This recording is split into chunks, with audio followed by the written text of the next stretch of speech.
Bonjour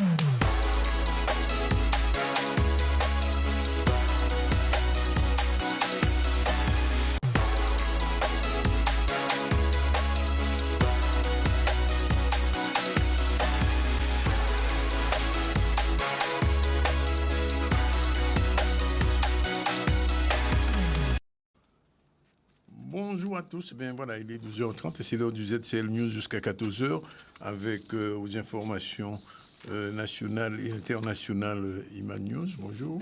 Bonjour Danick, bonjour. Il n'y a pas d'informations locales. Et je reçois aujourd'hui dans un instant Corinne Lomba. Bonjour Corinne. Bonjour Danick, bonjour. Elle est éducatrice spécialisée, coordonnatrice du dispositif Impact Jeune à Saint-Jean-Bosco. On en parlera tout à l'heure. Jacqueline Attieli sera aussi notre invitée, directrice de la transition en charge de la coordination des partenariats. On aura aussi le docteur Beta Noto Kabukaza. Oui, c'est bien, Beta Noto, etc. Miguel d'Aubergne viendra pour sa chronique face à face. Et puis on va terminer avec Guylaine Aurore, qui est la présidente du campus Luminance, puisque vous savez que le campus organise ce week-end, vendredi exactement, une manifestation importante. Sinon, au niveau de l'actualité, l'actualité nationale de Guadeloupe et internationale, c'est Iman News. Oui, l'actualité du jour, on va parler de la certification de la Haute Autorité de Santé pour les hôpitaux de Guadeloupe. Le verdict a été rendu, on va faire un focus dessus. On parlera aussi du salon des travailleurs indépendants de la CGSS qui se déroule aujourd'hui au WTC. On parlera du séminaire des eaux côtières de l'Office de l'eau, avec l'Office de l'eau qui propose justement un séminaire. On parlera de la grève de la SMG-EAG pour les agents. Donc Force ouvrière qui a lancé un préavis de grève qui commence aujourd'hui. Et on parlera de l'avenir de la Guadeloupe aussi tout à l'heure. Oui, on parlera de l'avenir de la Guadeloupe puisque un petit magazine sera diffusé tout à l'heure. Alors, je l'ai dit, on reçoit Corinne Lomba. Corinne Lomba, merci d'être avec nous. On ne vous voit pas assez souvent, mais enfin, quand vous venez, c'est qu'il y a sûrement quelque chose à dire. Sûrement quelque chose de bon pour la Guadeloupe à dire. Tout à fait. Et effectivement, comme annoncé, aujourd'hui, c'est Corinne en mode éducatrice spécialisée. Tout à fait. Et qui représente l'association Saint-Jean-Bosco, pour le coup.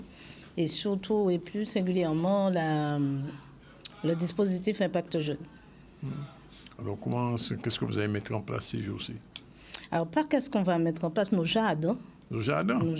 Qui j'ai un cas mâché. Voilà, qui j'ai un cas mâché, voilà. Ouais. Alors, déjà, un petit rappel pour ceux qui se disent « Oh, Saint-Jean-Bosco est ouvert ». Oui, Saint-Jean-Bosco est bien ouvert. Ils ont la font le livre en Saint-Jean-Bosco. Voilà, ouais. tellement que ça commence à... Tellement de problèmes.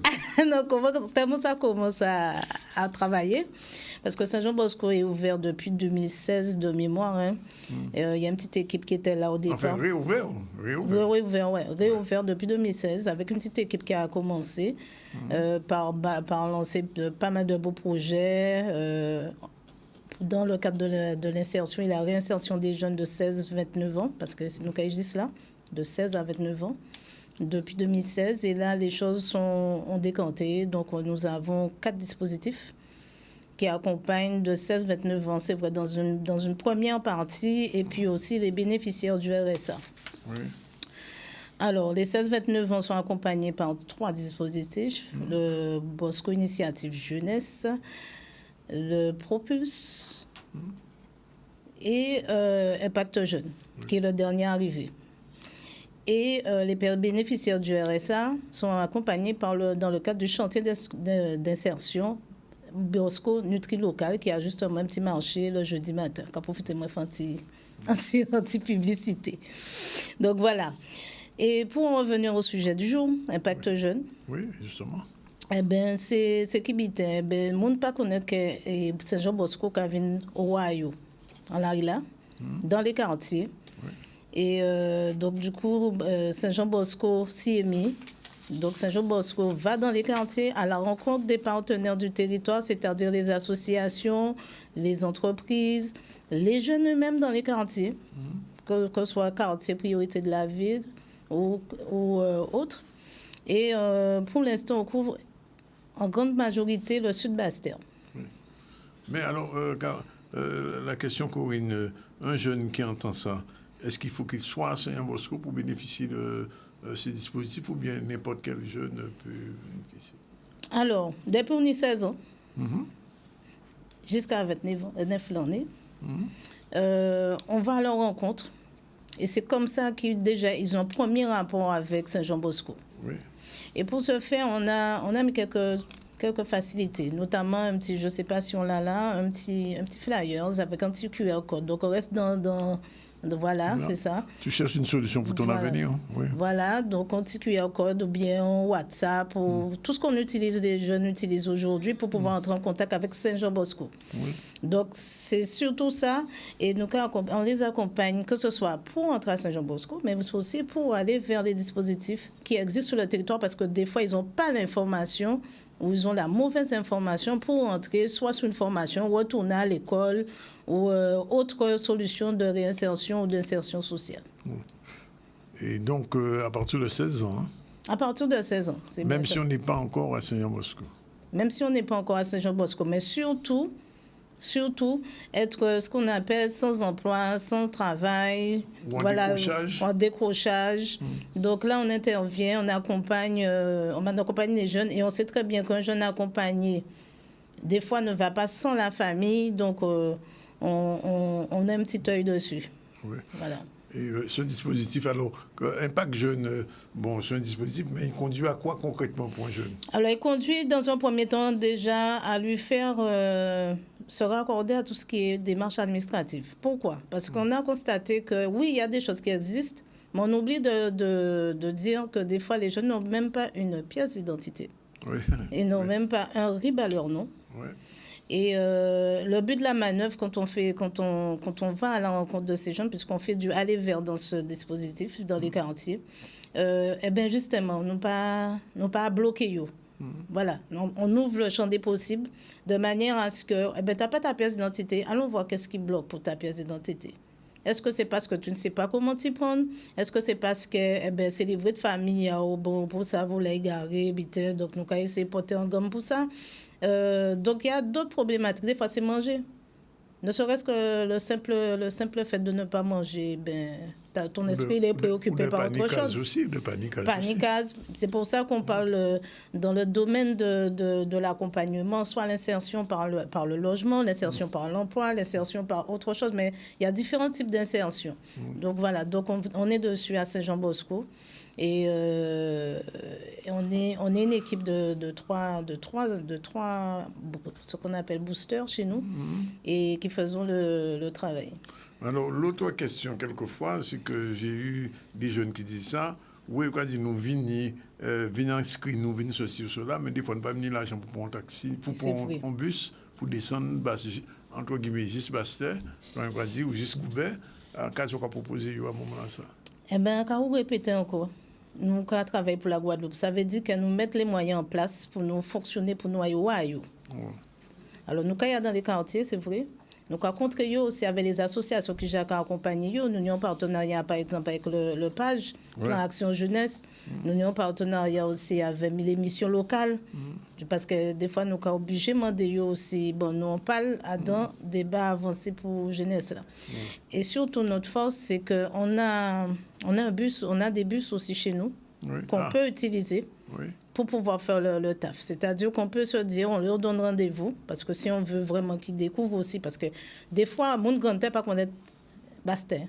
On est bien placé pour dire ça. D'accord. C'est mon Bastère. Et en ça, on ne compte pas. Voilà. Même donc, ça peut être des fois le mercredi, il y a un spectacle qui va descendre. Mais à part ça, vous voyez, il y a toujours la pointe déjà. Donc l'avantage qu'on a, c'est qu'on peut s'organiser et puis mettre ça sous forme de sortie pédagogique ou de sortie éducative. Justement, on donne rendez-vous aux jeunes. On vient les chercher avec le bus de Saint-Jean-Bosco. On les emmène sur site. Ils peuvent manger, je là ça, parce que ça aussi, on fait attention à ça. Même, oui, donc nous ça recevoir. Nous ça recevoir, on met le jeune au cœur de l'accompagnement, et ça commence depuis là. Oui.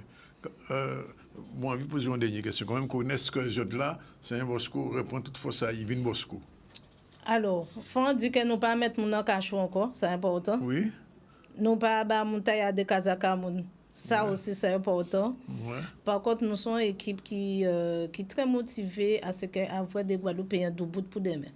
Donc, ça veut dire que là, nous, équipe là renforcée, elles vont en cellule sociale aussi, qui accompagne ces c'est jeunes-là. social, là, ce qu'on fait. Ouais, on fait du social. Parce qu'effectivement, on fait de la réinsertion. C'est pas on fait de la réinsertion et de l'insertion professionnelle, parce que c'est pas là ça. Mais nous rendons compte que son accompagnement social, nous ne peut pas avoir un résultat au niveau insertion professionnelle. Tout à fait. Donc, on fait les deux et on fait le taf comme il faut. Et c'est pour ça qu'il y a tout ça dispositif aussi à Saint-Jean-Bosco. C'est pour permettre aux jeunes là d'évoluer petit à petit. Donc, ils peuvent rentrer avec nous pour Saint-Jean-Bosco. Ils peuvent rentrer avec nous s'ils décident. Si le choix jeune là, c'est de rentrer Saint-Jean-Bosco, ils peuvent rentrer un peu. Il a fait Tibrin Beach, il a fait un accompagnement de 4 mois, puis ça répond de bouteille. Ouais. Et après, il a fini avec Propus qui sont en cellule de pré-apprentissage. Ça, c'est un aspect habitant là. Mais il peut entrer un pack aussi. Il décidait qu'il avait un électricien, il a déjà décidé que c'est fort, mais qu'il a manqué moyens financiers, qu'il a manqué moyens pour manger. Eh bien, nous avons fait accompagnement là avec la mission locale, page, etc. Puis ça arrivé là, là. Bien, ben, Corinne, nous avons dit merci de venir. Et encore fait mon songe que nous avons au téléphone, que vous avez affiché là. 911 587, si vous venez en contact. Et ni QR code dans les flyers là. Donc, Kembe? Pas de problème, et nous allons continuer à travailler là. Et à notre soleil. Voilà. 12h43, nous allons venir à l'actualité. L'actualité, c'est Iman. Iman, va y la voir. On va parler de la certification de la Haute Autorité de Santé qui a réalisé des visites en lien avec cette certification qui permettent d'évaluer la démarche de sécurité et de qualité des soins de façon à redonner confiance à la population. Donc sur cette certification, sur 13 établissements, 5 n'ont pas eu la certification, 4 certifications sous condition. On va voir le reportage de Charlie Dagonia qui fait état de cette mention. C'est la preuve pour les usagers que les soins délivrés par cet établissement sont conformes à un référentiel de qualité, sécurité des soins et que le contrôle de l'application de ce référentiel, il est fait par des experts visiteurs qui sont externes à l'établissement. Donc il y a un tiers qui vient vérifier comment le référentiel de qualité, sécurité des soins de la HAS est appliqué dans l'établissement. Et donc, c'est quelque part un élément qui renforce la confiance des professionnels et des usagers. C'est un label qualité au niveau des établissements, donc ça se fait dans tous les établissements de France et de Navarre, Guadeloupe compris, public comme privé. Donc c'est tout un cahier des charges que l'établissement doit remplir pour avoir le label et être certifié. On peut être soit certifié, c'est le cas, et on est content, du CHU, c'est quand même le plus gros établissement public de la Guadeloupe. D'autres établissements, pour l'instant, n'apparaissent pas parce que la certification a eu lieu en octobre 2023. Nous avons une idée un peu, comment dirais-je, du résultat. Ils sont pas mal. Et donc, ça va sortir dans 2-3 mois, notamment pour le centre hospitalier de Basse-Terre. Bon, on attend, je dirais, l'officialisation du résultat. Et certains établissements se retrouvent, ils ne sont pas, comment dirais-je, certifiés, mais c'est sous condition. C'est-à-dire que si dans les 6 mois, ils arrivent à améliorer les points qui ne vont pas, ils auront les chances dans les 6 à 12 mois, puisque la HAS va repasser, ils auront une chance de pouvoir être certifiés. Encore une fois, c'est pas l'agence, c'est pas l'ARS qui a fait la visite de certification, mais ce que la HAS, quand on lit le rapport de la HAS sur le CHU, ce que la HAS a noté, c'est le fait que, précisément, la démarche qualité-sécurité des soins il y avait eu un gros effort de fait par les équipes du CHU pour appréhender ce dispositif, le faire vivre au sein de l'établissement. La HAS n'a pas dit que tout était parfait et qu'il n'y avait rien à faire, mais que le chemin emprunté par le CHU et le niveau de résultats qu'ils obtiennent aujourd'hui sont satisfaisants, même si de gros progrès restent à faire. C'est tout un cahier des charges à remplir et c'est surtout une manière de dire, une culture qu'il nous faut avoir, parce qu'il y a un cahier des charges, on n'est pas pris de court quand la visite de la HAS a lieu. Il y a un cahier des charges à remplir et à nous de faire en sorte que toutes les cases soient remplies pour avoir cet agrément. Donc une certification qui va continuer puisque les visites sont encore en cours. On va parler maintenant du salon des travailleurs indépendants qui se déroule aujourd'hui au WTC. Des conférences, des ateliers pour informer les indépendants sur leurs droits, leurs obligations et les démarches qu'ils peuvent mettre en place de 8h à 18h. Donc ce salon a lieu. On va voir un reportage de Max Morel. Merde, j'ai oublié ça. Ce salon des travailleurs indépendants, salon qui a été voulu par le CPSTI, Conseil pour la protection sociale des travailleurs indépendants, dans le but d'offrir un service en un seul lieu, une seule journée, avec l'ensemble des partenaires, tous les acteurs qui concernent la vie des travailleurs indépendants. Bien sûr la sécurité sociale avec toutes ses branches, URSSAF, maladie, retraite, prévention, la CAF était aussi présente, et aussi tous les partenaires, Chambre de commerce qui nous accueille, la Chambre des métiers, les experts comptables, l'Ordre des avocats, la DRFIP, les impôts, bref, l'ensemble des acteurs qui ont un rôle absolument essentiel dans la vie des travailleurs indépendants. Il est important de faire cela dans la mesure que pour être beaucoup plus proche de nos adhérents, de nos cotisants, aussi, on a un rôle important à jouer sur le territoire.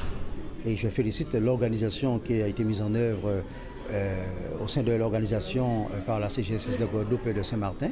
Donc c'est tout l'intérêt pour nous de rassembler, de comprendre, d'entendre et de pouvoir apporter les meilleures réponses possibles à nos cotisants. Cette année en Guadeloupe, nous avons avec le CPSTI déployé un certain nombre de visites et de rencontres pour pouvoir donc mettre en place ce salon aujourd'hui.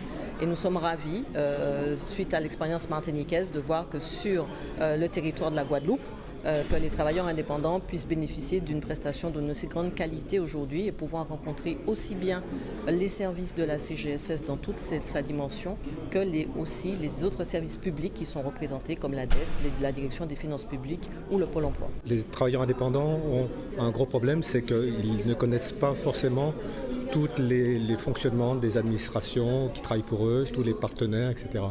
Donc réunir l'ensemble, faire un salon comme aujourd'hui et réunir tous les partenaires des travailleurs indépendants, c'est vraiment quelque chose d'essentiel et qui mériterait d'être refait très régulièrement.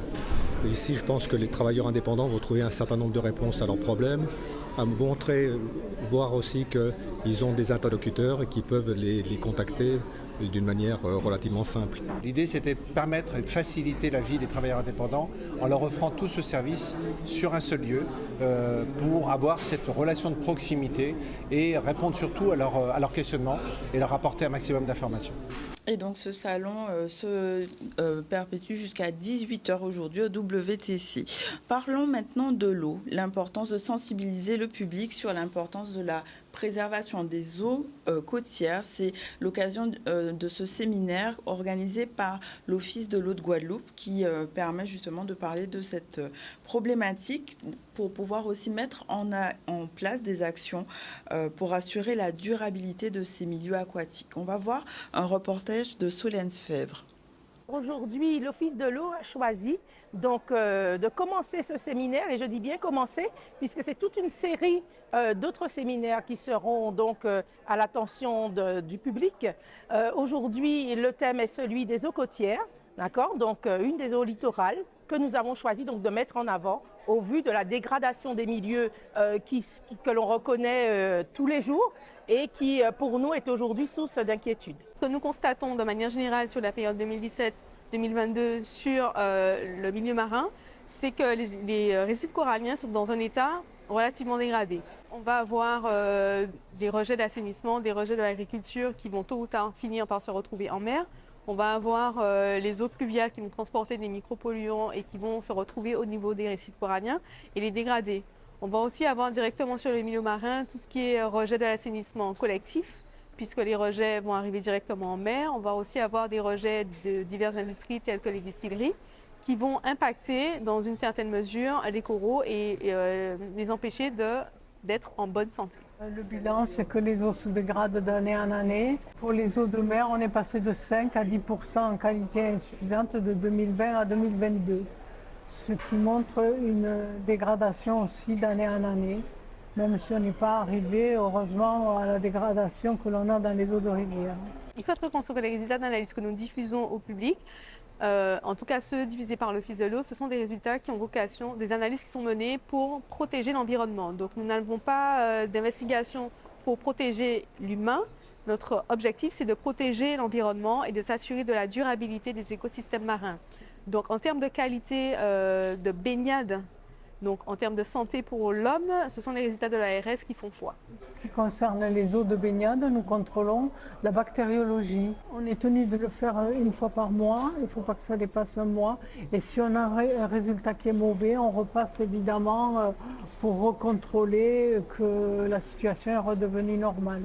C'est l'occasion pour nous de mettre en lien tous ces partenaires et d'arriver à justement restituer les évaluations, les analyses qui ont été menées, les études que l'Office de l'eau, l'OFB notamment, ont financées et répondre à la directive cadre eau qui, depuis 2020, nous engage à être sur une gestion durable de l'eau.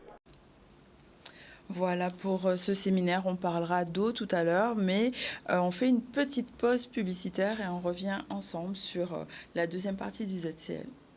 Voilà, il est 13h03, nos deux prochains invités sont là. Madame Jacqueline Ateli, bonjour. Bonjour. Directrice de la transition en charge de la coordination des partenariats de la ville de Bimao pour annoncer un séminaire pour les associations, on en parlera dans un instant. Et puis le docteur Bifanotou Kadoukaza, bonjour. Bonjour. Chef du service de néphrologie et hémodialyse au CHUG de la Guadeloupe. Il y a une session de formation, on va en parler. On revient rapidement à l'actu avec Iman News. Oui, l'occasion de parler de la grève de la SMG-EAG. Donc, Force ouvrière a déposé un préavis de grève concernant différentes problématiques liées aux conditions de travail. Ils demandent une élaboration des fiches de poste, un avancement de carrière. Et donc, cette grève a une durée illimitée. On va voir un reportage d'Olivier Félix. Nous avons crié à la mobilisation, encore une fois. Puisque là, nous avons constaté que nous étions vraiment patients. Nous attendons quand même 2 ans. Puisque vous savez que là, une structure qui a sorti créée, il faut laisser le temps quand même de mettre certains bits en place. Et en cas de les choses les plus urgentes, quoi. Donc nous étions là patiemment, mais nous avons constaté qu'après 2 ans, qu'il n'ont que nous pas réussi à évoluer dans cette structure-là. Donc aujourd'hui, nous avons constaté que certains collègues à nous qui étaient pour partir à la retraite, ne peut pas partir, tout simplement parce que nous avons une caisse de retraite pour les fonctionnaires, nous c'est la CNACL, et les cotisations prélevées, c'est salaire en eau, mais qui ne sont pas reversées. Donc aujourd'hui, je nous avons posé la question suivante. Où ces cotisations-là, et pourquoi ils ne sont pas reversées? Deuxièmement, en structure créée, nous n'avons pas de fiche de poste. D'accord? Les agents ne savent pas à quoi ils livré, et pourtant, nous avons fait le maximum, tout ça nous paye, mais il faut comprendre qu'aujourd'hui, ils ont créé un SMEAG au 1er septembre 2021, où rien n'a pas été préparé parce que ça fait dans la précipitation. Et nous avons rendu compte que tout ça qui fait dans la précipitation, il y a des conséquences. Aujourd'hui, vous avez trouvé revers 2 catégories de personnel. Un personnel de droit privé, qui jusqu'à présent, il n'y a pas trop de problèmes pour évoluer dans cette structure-là, et un personnel de droit public. Et c'est pour ça que nous insistons sur le personnel de droit public là. Parce que nous avons l'impression que SMAG là, il n'a pas été conçu pour les agents de droit public. Et pourtant, on voulait comme preuve que nous avons DGD, qui a dit comme ça qu'il fonctionnait, et fier de l'être. Et qui a dit comme ça que l'on veut arriver au SMAG, il était pour là depuis le 1er septembre 2021. Mais il refusait, pourquoi? Parce qu'il demandait un certain nombre de choses et qu'il n'a pas baillé. Il a dit comme ça qu'ils négocient, ils ont fiche de poste et ils sont fonctionnaires. Alors, si ils sont fonctionnaires, nous avons dit comme ça aujourd'hui jour, DGD, qu'il y a 200 et quelques agents de droit public régler la situation à eux, ou bien faire le nécessaire pour eux. Il faut savoir que ces camarades-là, ils ont dans 3 rates. Moi, on a dit que pas issu de secours. Ces camarades-là, dans 20 mètres carrés pour moi, près de 25 agents, ils ont une silote. Tu veux dire qu'ils pas ni pour discrétion, on a abonné qu'à venir. Il vous a venu raconter le problème, il ne peut pas, parce qu'il y a 4 à 5 personnes dans le même bureau là. Désormais, il y a un water pour les agents qui sont dans la droit public, et même water là, laisse abonner la venir quand ils ont besoin, il faut y aller au même côté là. Pas ni issu de secours, tu veux dire qu'on se dit ça, si on dit fait prix là, tout le monde a bondi dans là. Donc, est-ce que c'est ça que vous voulez vraiment? Donc, nous avons posé la question. Nous voulons au minimum quand ils viennent dire nous, quand c'est marché là, est-ce que le public peut évoluer là-dedans et régler le problème à personnel à la République, au niveau des bâtiments là? Mais voilà, 13h07. On revient tout à l'heure sur la suite de l'actualité, mais pour l'heure, je vous ai dit, on reçoit deux personnes. Madame Jacqueline Attili de la mairie de Bimaou. Bonjour, Madame Jacqueline Attili. Merci d'être avec nous. Alors, il va y avoir un séminaire des assos de Bimaou. Quel est le but de ce séminaire? Alors, le but de ce séminaire, c'est avant tout de rencontrer les associations du territoire. Nous avons effectivement depuis tantôt accompagné les associations, mais il fallait cet espace pour mieux connaître les associations et nous présenter. Donc c'est vrai qu'il y a une nouvelle organisation depuis 2 ans et qu'effectivement on a créé un pôle stratégique et la politique publique vie associative qui est gérée par, qui est, comment dirais-je, encadrée par une direction de coordination de partenariat.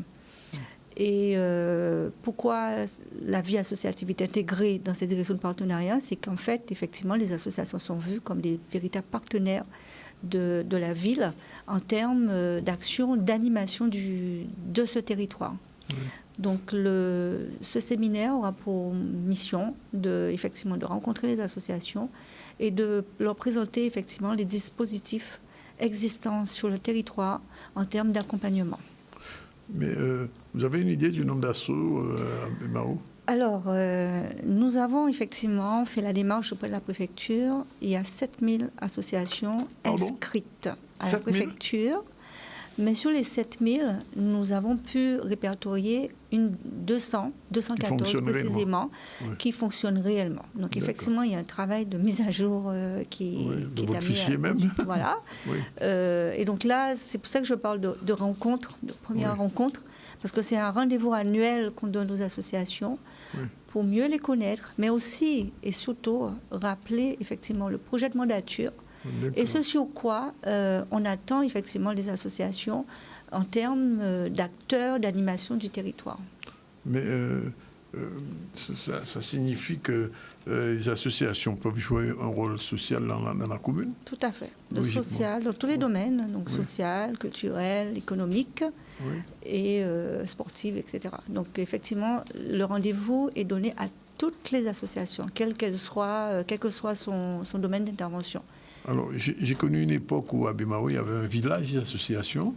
Est-ce que ce séminaire, c'est une préfiguration du ancien village ou est-ce que le village n'existe plus? Alors, le village existe, mais sous une autre forme. Donc, c'est le village des inscriptions aux activités de loisirs et occupationnelles sur le territoire de Bimaou. Bien entendu, ce sont les mêmes acteurs que l'on rencontre, que l'on voit. Ce sont les associations qui sont aussi impliquées. Mais, comme je vous ai dit au départ, il y a une politique publique vie associative. Et là, la démarche, c'est vraiment de mieux accompagner les associations pour les professionnaliser et surtout leur permettre de mieux fonctionner pour pouvoir solliciter les ressources, les financements possibles qui ne sont pas mobilisés.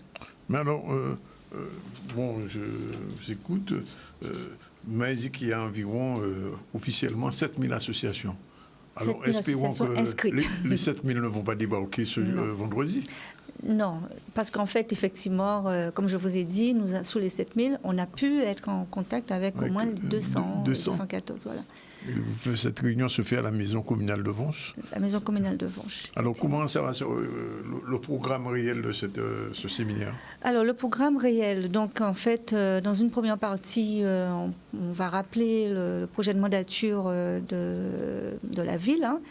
On va rappeler également aussi un dispositif que la ville a adhéré, c'est l'agenda 21 de la culture.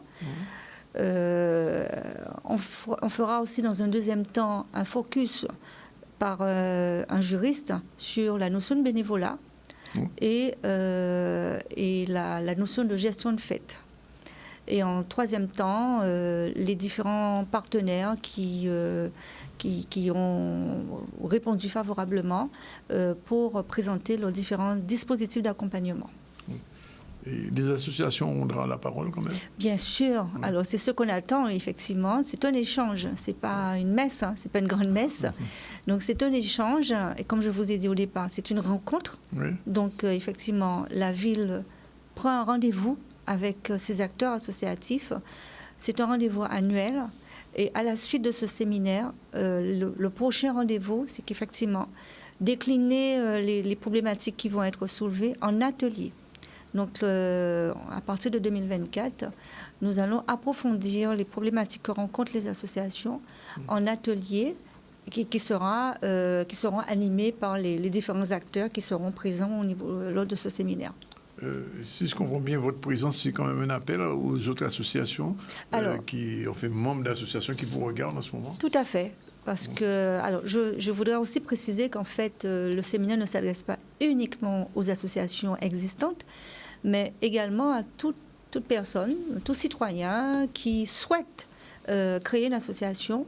Et donc, elle est ouverte, le séminaire est ouvert aussi à toute personne qui souhaite, tout citoyen, voilà, qui souhaite monter une association.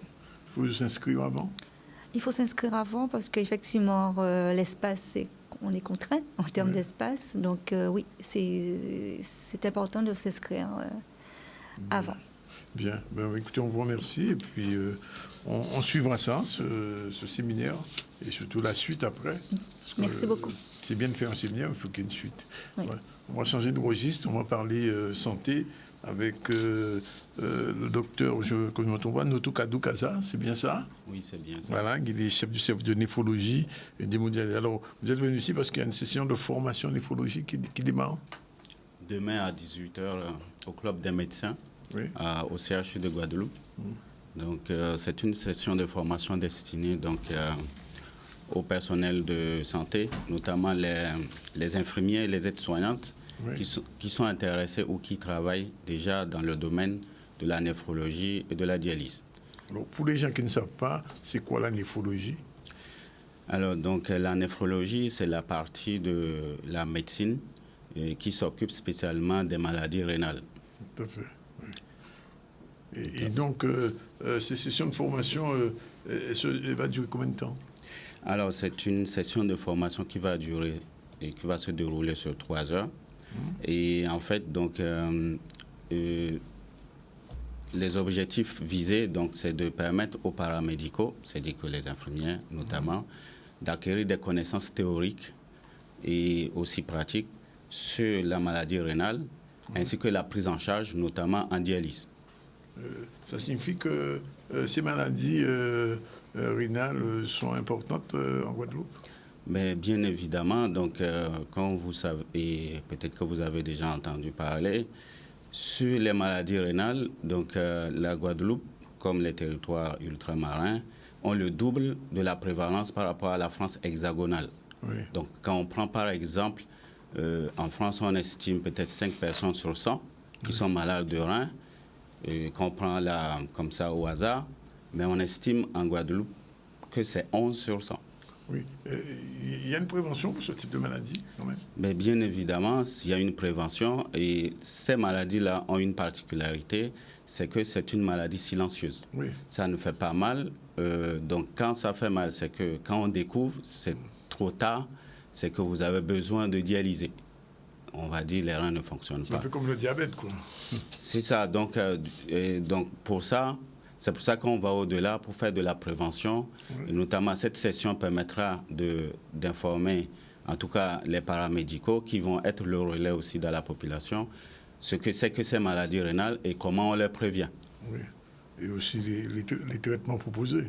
Et ainsi que les différents traitements proposés. Mais ce qui est sûr, et notre objectif, c'est de pouvoir faire reculer la prévalence de cette maladie, en tout cas d'ici 10-20 ans, parce que on va être réaliste, parce que quand on voit la prévalence du diabète, de l'hypertension, en sachant que c'est les deux premières causes des maladies rénales qui font que les gens dialysent ou qui sont greffés.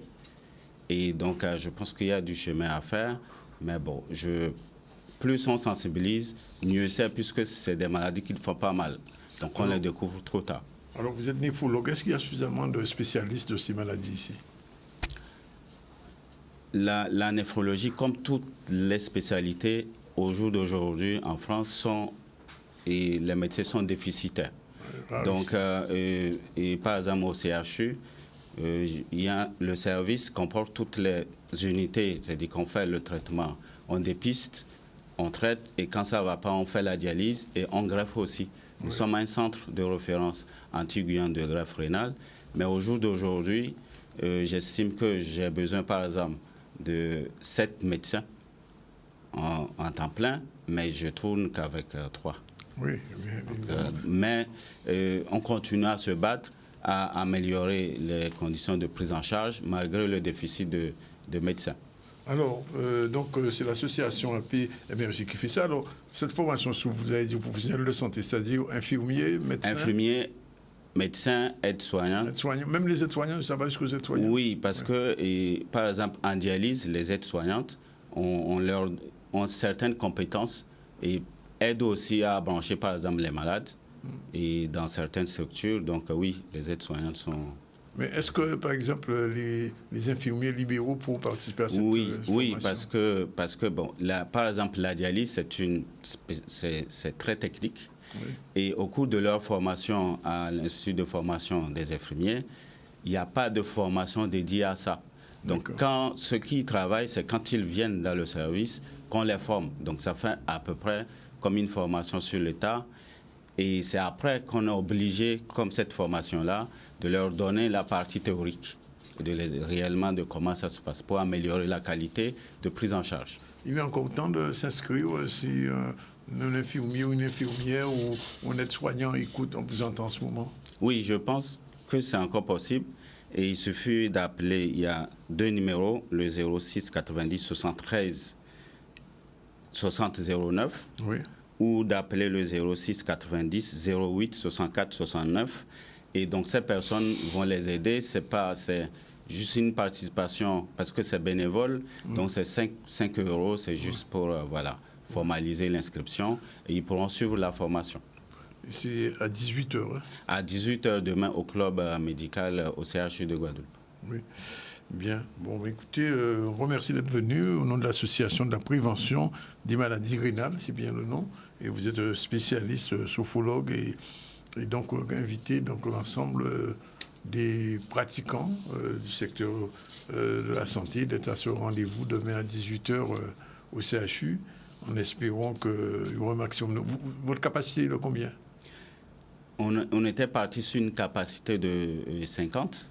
Oui. Mais je pense que vu le nombre d'inscrits, peut-être ça va dépasser. Mais ce n'est qu'une première session, puisqu'on a décidé quand même de passer par ce canal-là. Ça permet de sensibiliser et ça permet de faire des relais.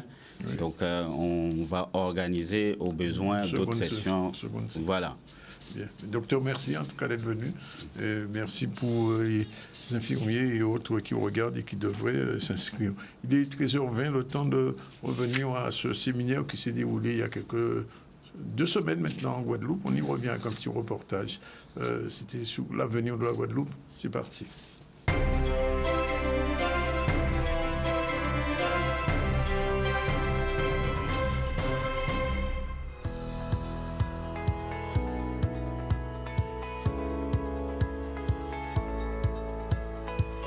Bonjour, on se retrouve aujourd'hui à l'Université des Antilles de la Guadeloupe à l'occasion d'un colloque traitant sur le statut institutionnel de la Guadeloupe. À cette occasion, nous avons rencontré des politiques ainsi que des universitaires.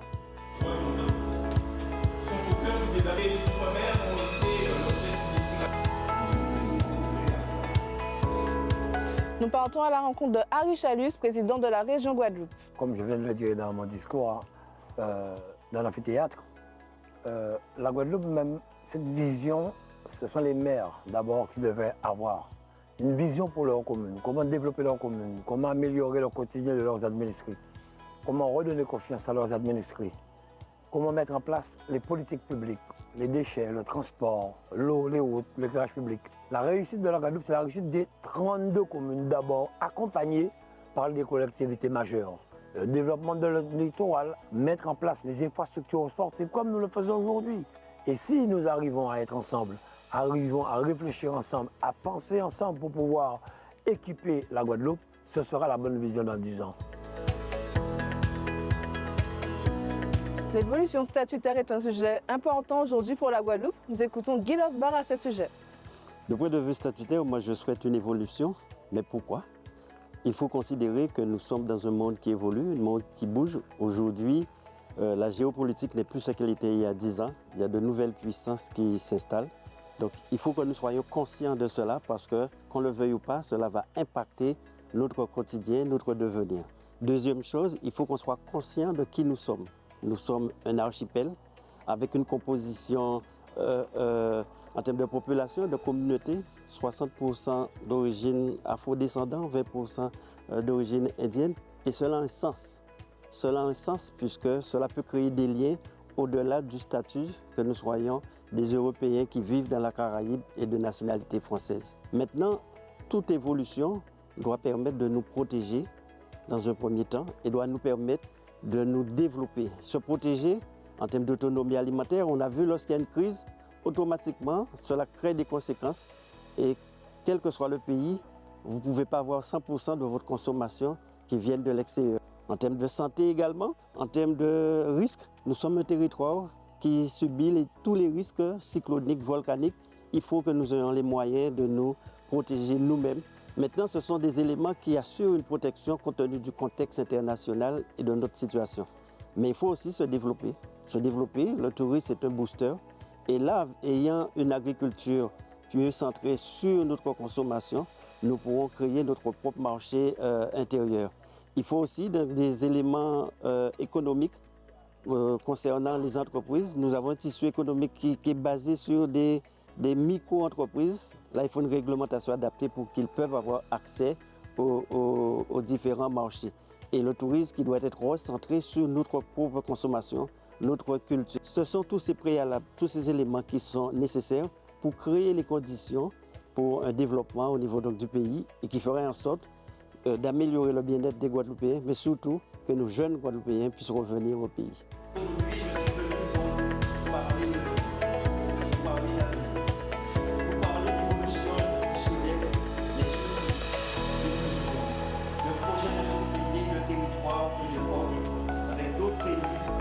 Et maintenant, Jocelyn Sapotis nous parle de son process concernant l'évolution statutaire.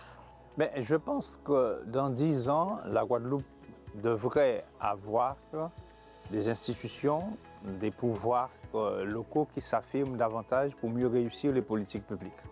Si on ne fait pas ça, on va échouer. Et pas que nous, le gouvernement aussi échoue. Nous sommes liés là-dessus. On a besoin de plus de proximité, on a besoin de réussir les politiques publiques avec plus d'efficience. Et cela ne peut se faire qu'avec les hommes qui sont en proximité avec la réalité, qui connaissent la réalité. Et pour ça, il faut des institutions adaptées. Est-ce que ce sera statutaire? Peut-être que ça va toucher, et à mon avis, ça devrait toucher à la réglementation, à la législation, aux normes. Donc, à partir du moment où on touche à la législation, la réglementation, on touche aux normes, on modifie un peu les choses de manière statutaire, sans rentrer dans les grands mots.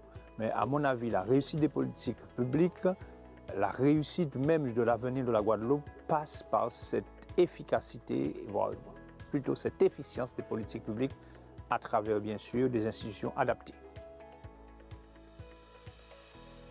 Et maintenant, nous sommes avec M. Didier Détouche qui va nous toucher quelques mots sur l'organisation de ce colloque.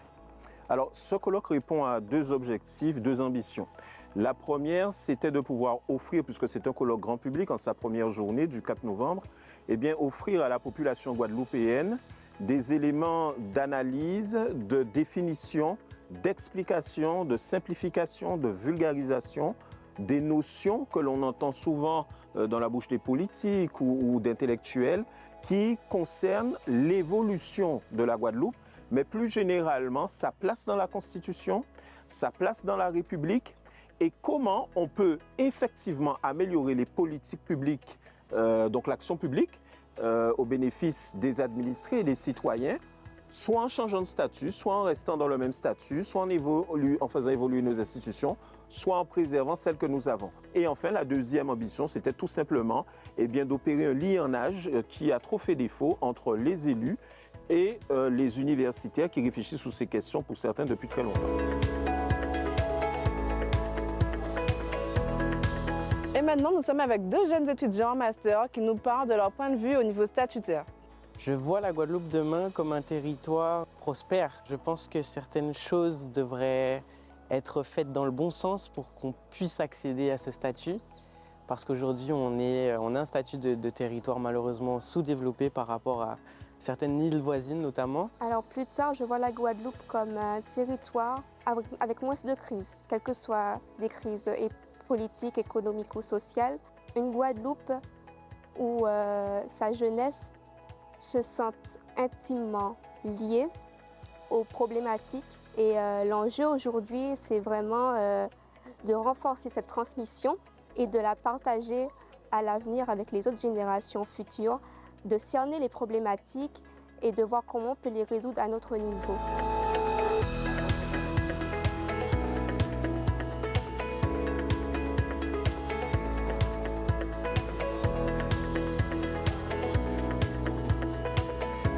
Lélida Alexis, élue de la ville de Gourbert, nous donne son point de vue sur le colloque. Moi, je trouve que c'est un colloque très intéressant qui s'inscrit dans une suite logique de nombreuses réflexions qui ont traversé le pays depuis des années déjà, depuis la déclaration de Basse-Terre, déclaration de Fort-de-France. Aujourd'hui, les universitaires se réunissent encore pour réfléchir. Ça démontre bien qu'il y a un besoin, qu'il y a un intérêt pour permettre au pays Guadeloupe d'évoluer. Mais maintenant, évoluer comment ? Pas de n'importe quelle manière. Je pense que les universitaires, nos intellectuels aujourd'hui sont regroupés pour orienter, guider.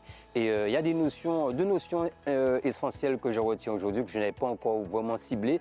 C'est la possibilité d'adapter, la possibilité de déroger qu'a présenté le professeur Blanchet. C'est vrai que c'est une nouvelle façon, une nouvelle approche du sujet qui semble être très intéressante, où lui, il semble mettre en évidence la nécessité de déroger au lieu d'adapter, que ça serait peut-être plus porteur pour nous. Mais en tout état de cause, toute évolution, effectivement, on n'est jamais trop de le dire, c'est un sujet avant tout populaire et que c'est la population qui devrait en finalité choisir un peu les orientations qu'elle souhaite pour son intérêt et son bien-être de demain.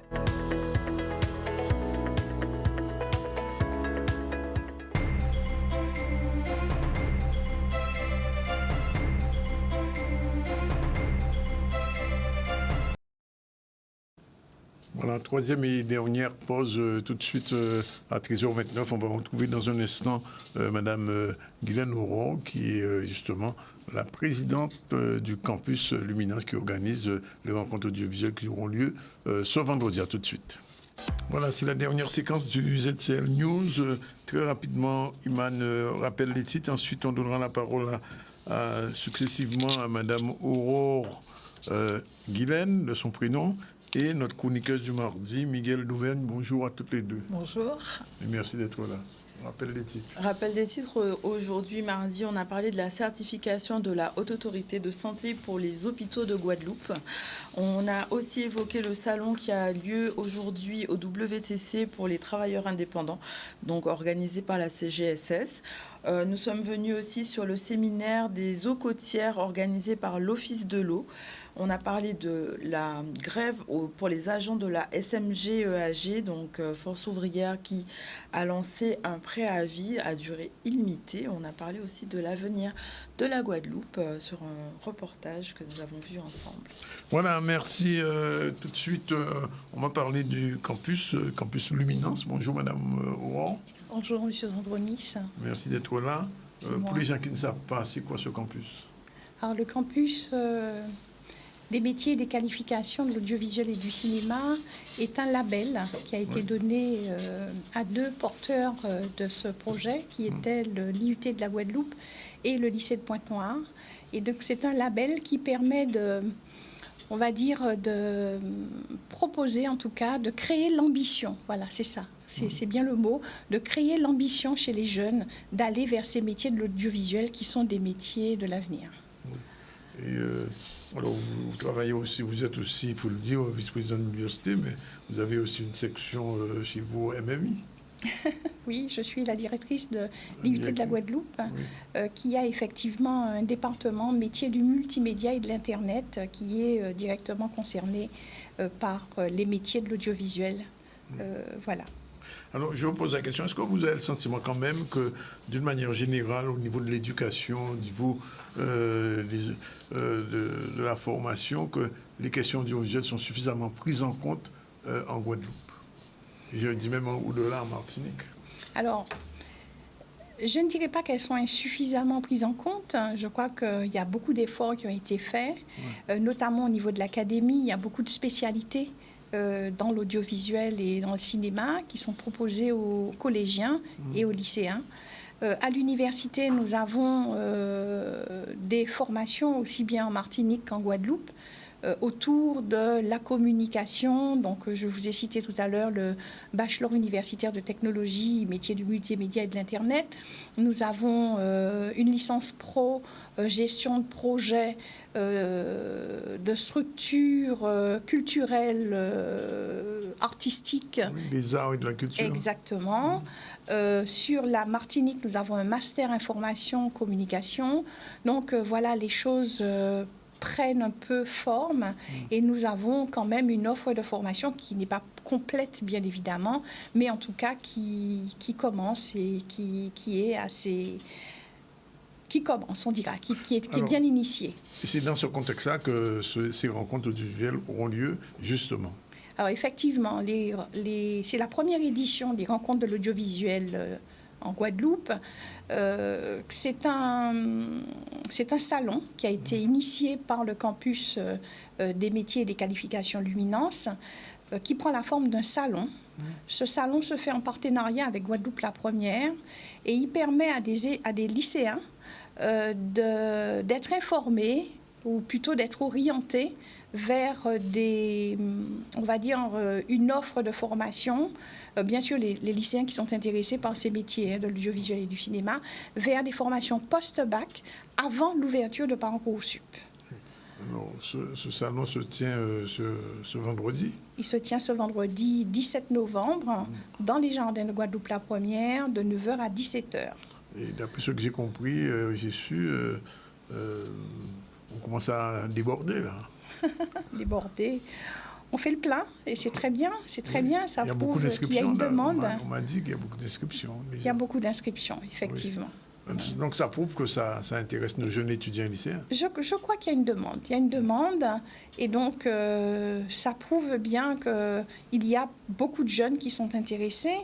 Nous avons prévu sur le salon une quinzaine de stands avec des socioprofessionnels incontournables sur nos territoires de Martinique et de Guadeloupe, mais également des organismes de formation privés et publics. Oui, je crois savoir, il y a l'INA. Exactement. Et la FEMIS, qui sont quand même des organismes de la grande grande école du cinéma, la FEMIS, nous avons l'INA, l'Institut national de l'audiovisuel, nous avons comme université l'Université des Antilles, nous avons Paris 1, Panthéon-Sorbonne. Qu'est-ce que nous avons encore? Nous avons... Parallèle 14 de la Martinique. Voilà, et les deux formations privées. Nous avons Parallèle 14 de la Martinique et Cours HB en Guadeloupe. Oui. Donc quand même, le secteur est bien représenté. On est bien représenté. Vraiment, ce sont des métiers, parce qu'il y en a beaucoup. Oui. Quand on dit les métiers de l'audiovisuel et du cinéma, ça regroupe beaucoup de choses. Oui. Et donc, c'est un peu pour faire découvrir tout cela que nous avons décidé de faire ce salon. Donc, on souhaite du succès à ce salon. Merci. Et puis, on vous retrouvera là-bas, j'imagine. Bien évidemment. On regarde le teaser qui explique un petit peu, qui résume un petit peu rapidement ce que vous dites.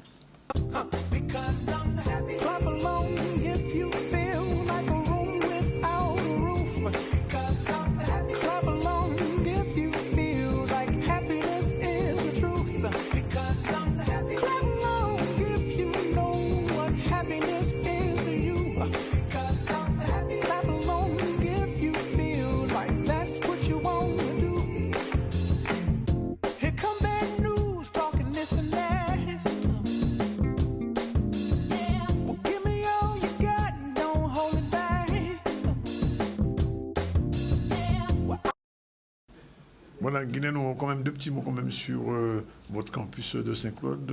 Comment ça se passe d'une manière générale?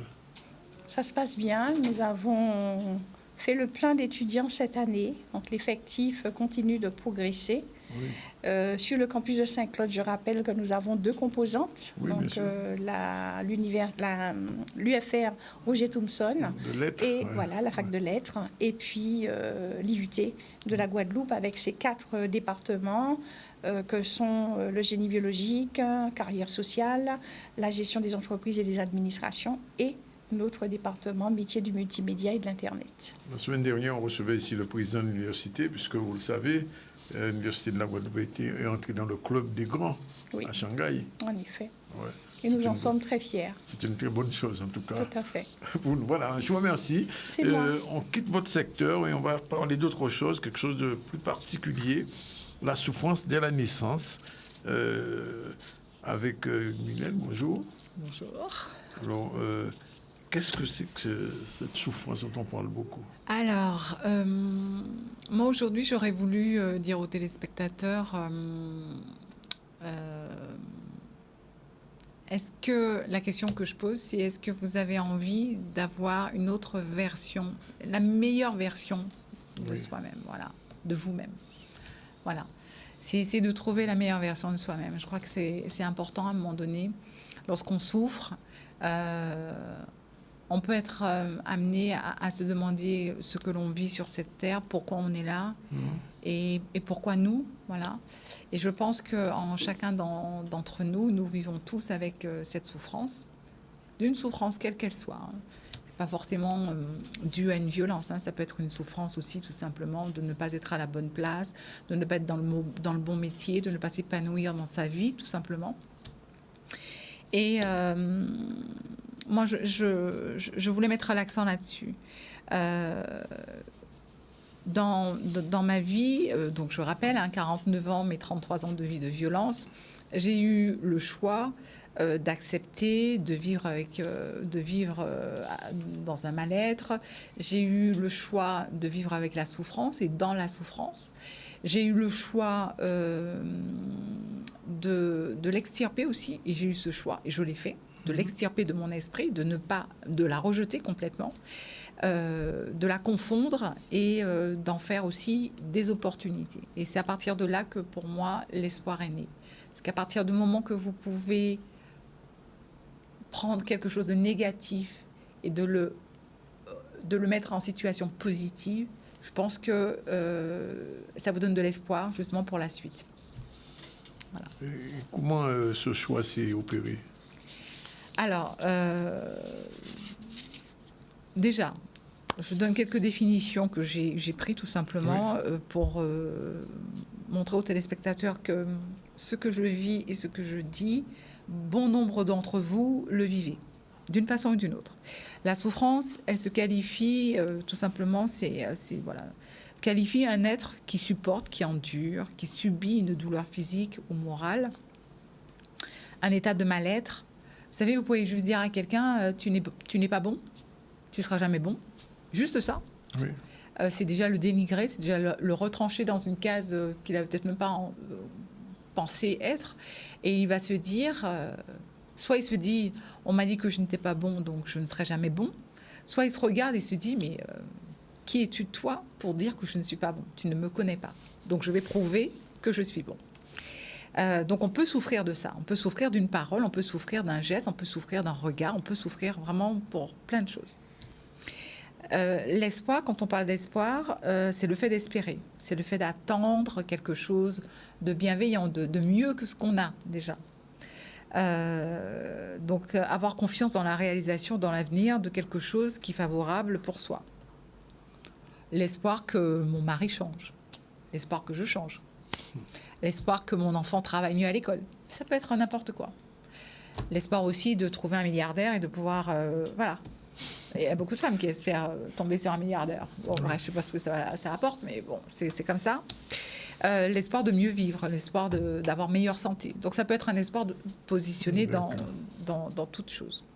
Et puis on a le choix, et c'est vrai, l'action de choisir, c'est cette décision par laquelle on va donner la préférence à quelque chose, mais aussi, pourquoi pas, ou des fois aussi à quelqu'un. Donc voilà, donc ces 3 mots sont très importants dans le cycle de vie, la souffrance, l'espoir et le choix.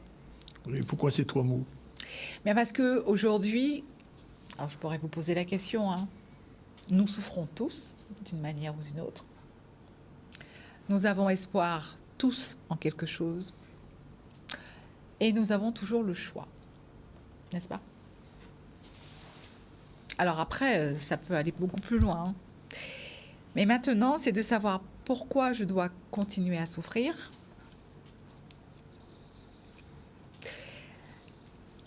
En quoi ou en qui dois-je mettre mon espoir? Et le choix, c'est... J'ai le choix entre quoi et quoi, et entre qui et qui, ou entre qui et qui, tout simplement. Voilà. Et quand on trouve les réponses à ces questions? Alors pour moi, ce sont des questions qui sont fondamentales, et les réponses, elles sont toutes autant. Je pense qu'à partir du moment qu'on sait si on doit continuer à souffrir, si on doit arrêter de souffrir, pourquoi je souffre, toutes ces questions qui sont là, moi, dans ma vie, pour avoir stoppé ces violences, j'ai fait le choix de ne pas souffrir, de ne plus souffrir, de rester dans l'amour. Voilà, de rester dans l'amour. Et quelle que soit la personne qui se trouve face à moi, que ce soit quelqu'un qui va m'injurier, qui va me réprimander, qui va me dire, qui va m'offenser d'une façon ou d'une autre, peu importe, je refuse cette offense. Parce que je vous ai déjà dit que l'offense, vous pouvez la prendre et partir à 10 000 km de cette offense, elle vous rejoint et elle sera toujours là. Donc si on ne pardonne pas, si on ne reste pas avec un cœur simple, un cœur bon, on ne peut pas aller à l'encontre de cette souffrance. J'ai décidé aussi de mettre mon espoir en mon Créateur, en notre Créateur. Je suis désolée, mais c'est vrai, en Jésus. Voilà. Et j'avoue qu'il m'est fidèle, et il est fidèle. Donc, il répond à toutes mes prières. Presque à toutes. En tout cas, c'est selon sa volonté. Et puis, j'ai choisi aussi quelque chose de très important, c'est d'être éduquée. Et de rester éduquée dans ces valeurs qui, pour moi, sont fondamentales. Vous avez l'amour, vous avez la bienveillance, vous avez la bonté, vous avez la douceur, vous avez la paix, vous avez la patience, la joie. Et on les suit. Ouais. Donc après, c'est à vous de choisir le chemin que vous voulez suivre. Oui. Mais c'est vrai qu'aujourd'hui, quand on me regarde, on me dit, mais oh là là, mais t'as toujours le sourire, tu es toujours... Ben oui, parce que j'ai décidé d'être... la mieux possible, voilà. Et puis, la vie, elle est belle, quoi. Elle est belle. Merci, Miguel. Voilà. On revient au focus du jour, tout de suite. Comme chaque jour, choisi par Oudalia. On regarde un peu. Alors, volet, diable carré, tel est qui croyait prendre, l'individu lui-même, victime de ces manigances, il y a souvent plus rusé que soi. Alors, c'est le proverbe du jour, volet, diable carré, c'est tiré de l'ouvrage de Didier Manette qu'on commence à connaître, 365 proverbes de créole Guadeloupe, et ils sont choisis tous les jours par Oudalia qui nous envoie ça. Est-ce qu'il y a un focus du jour aussi? Oui, on le voit. Alors, le mot à langue Guadeloupe, totoy. Alors, quoi totoy moins, ça veut dire simplement quoi agacer moins, quoi tourner moins bourrique. Exemple, ce petit monde-là, qui totoy moins, on va plus loin encore, parce que c'est tiré de l'ouvrage d'Hector Poulet, élément pour un dictionnaire historique du créole guadeloupéen. Là, quoi totoy au monde, c'est que vraiment, quoi, emmerdé, quoi.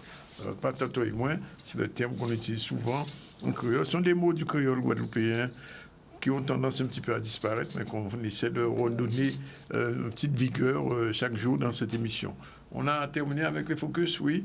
Il est exactement 13h52. Un rappel des titres avec notre ami Iman News. Rappel des titres, aujourd'hui, nous allons parler de la certification pour les hôpitaux de Guadeloupe. Donc, certaines structures n'ont pas été encore certifiées, d'autres oui. Les visites sont toujours en cours.